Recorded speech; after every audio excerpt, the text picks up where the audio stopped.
கள்ளச்சாராயம் குடிச்சு பலர் உயிரிழந்த விவகாரத்துல அந்த கள்ளச்சாராயத்தை காய்ச்சிற நபர் அமரன் அப்படின்றவரை கைது செய்யறதுக்காக காவல்துறையினர் போறப்ப நான் தான் உங்களுக்கு கொடுக்க வேண்டிய கட்டிங் எல்லாம் கரெக்டா கொடுக்குறேன்ல, என்ன எதுக்கு அரெஸ்ட் பண்றீங்க அப்படின்னு கேட்டு வாக்குவாதத்துல அந்த நபர் தன்னுடைய கூட்டாளிகளோட சேர்ந்து ஈடுபட்டதா தகவல் சொல்லப்படுது. Meenakshi college of engineering, K K. Nagar, Chennai. Admissions open for BE, BTech, BArch, ME, MCA, MBA and MArch. அதற்கு பிறகு காவல்துறையினர் எப்பா வாப்பா டெத் ஆயிட்டு நீ வேற வந்து வண்டியில ஏறு அப்படின்னு சொல்லி அரெஸ்ட் பண்ணி அழைச்சிட்டு வந்திருக்காங்க. கிட்டத்தட்ட 2 ஆண்டுகளா இந்த கள்ளச்சாராயம் காய்ச்சும் நிகழ்வு அப்படின்றது நடந்துட்டு இருக்கு.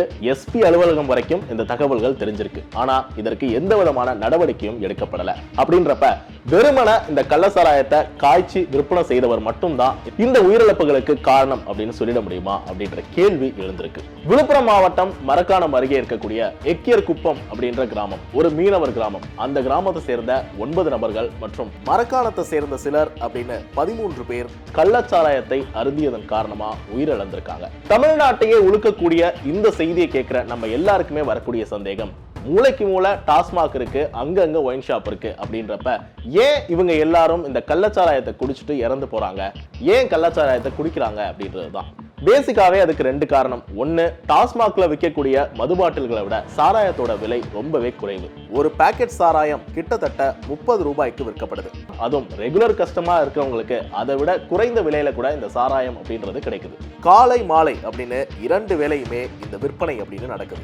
மேலும் இறந்தவர்கள் பலர் 40 வயதிற்கும் மேலானவர்களா இருக்கிறத நம்மளால பார்க்க முடியுது. இவங்க எல்லாருமே இந்த சாராயத்தையே குடிச்சு பழக்கப்பட்டவர்களுக்கு டாஸ்மாக்ல விற்கக்கூடிய மது பாட்டில்களை விட இந்த சாராயத்தை குடிக்கிறதையே அவங்க அதிகமா ப்ரிஃபர் பண்றாங்க அப்படின்றதும் இந்த கள்ளச்சாராயம் அதிகப்படியா விற்பனை ஆகிறதுக்கு மிக முக்கியமான காரணமா இருக்கு. சரி, இந்த கள்ளச்சாராயம் எங்க காய்ச்சி எப்படி எடுத்துட்டு வரப்படுது அப்படின்னு பார்த்தோம்னா தமிழ்நாட்டில் மட்டும்தான் சாராயம் காய்ச்சறது அப்படின்றது தடை செய்யப்பட்டிருக்கு. ஆனா அருகாமையில் இருக்கக்கூடிய பாண்டிச்சேரியில சாராயம், கல்லு இது போன்ற விஷயங்கள் காய்ச்சியோ இல்ல மரத்திலிருந்து இறக்கியோ விற்கிறதுக்கு எந்த விதமான தடையும் இல்லை. அப்படின்றப்ப பெரும்பாலும் பாண்டிச்சேரியில சாராயம் காய்ச்சப்பட்டு அது கள்ளத்தனமா கப்பல் வழியாகவோ அல்லது ECRல இருக்கக்கூடிய அந்த செக் போஸ்டுகளை தாண்டி திருட்டுத்தனமா எடுத்துட்டு வந்து விற்பனை செய்யப்படுது.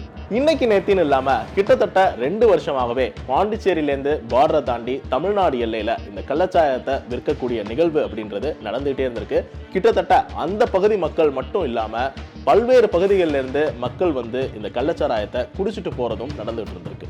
மேலும் இந்த கள்ளச்சாராயம் விற்பனை செய்யப்பட்ட பகுதியில காவல் நிலையமும் இருந்திருக்கு, மதுவிலக்க அமலாக்க பிரிவும் இருந்திருக்காங்க. மேலும் ECRல இருந்து 2 சோதனை சாவடிகளை தாண்டி தான் இந்த கள்ளச்சாராயம் எடுத்து வரப்பட்டிருக்கு. ஆனா இத்தனை நடந்தும் காவல்துறைக்கு அது தெரியவே வரல அப்படின்றதுதான் ஆச்சரியமான விஷயம்.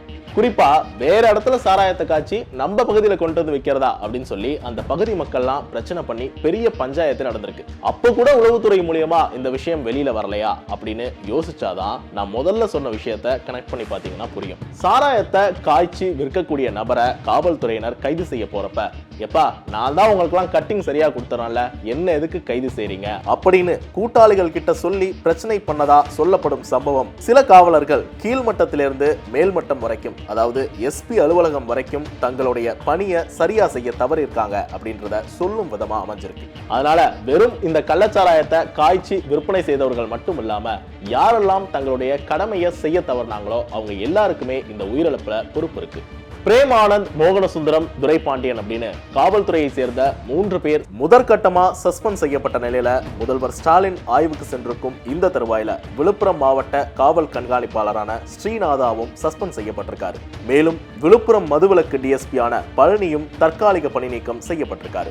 இனி இது போன்ற உயிரிழப்புகள் நடக்கக்கூடாது அப்படின்றதுதான் மக்களுடைய மிகப்பெரிய எதிர்பார்ப்பு. Meenakshi college of engineering, K K. Nagar, Chennai. Admissions open for BE, BTech, BArch, ME, MCA, MBA and MArch.